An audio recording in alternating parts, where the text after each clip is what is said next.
The head of the others was on the throne and kills there at about 8 lengths of the tail.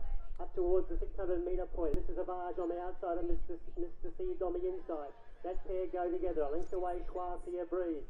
Now on the inside looking for the way out is We Want Tween Up is on the outside. Let's Go Crazy about to spin very deep. And Mr. Savage back behind them, followed by Divine Mail. Hedgeworth one for home at the 250. And Mr. Seedo next to the inside. On the outside, Tough Destiny out deep and now getting plenty of run through as We Want Tween Up. Tough Destiny is going out through the back of the police. We Want Tween Up is coming back and Mr. Seed on the inside, finding Teddy. And Mr. Seed kicked back to big for We Want Tween Up and Tough Destiny that photo. And behind them was Wassar Breeze. Also in that group of horses then was on the outside Mr. Savage, and then Let's Go Crazy.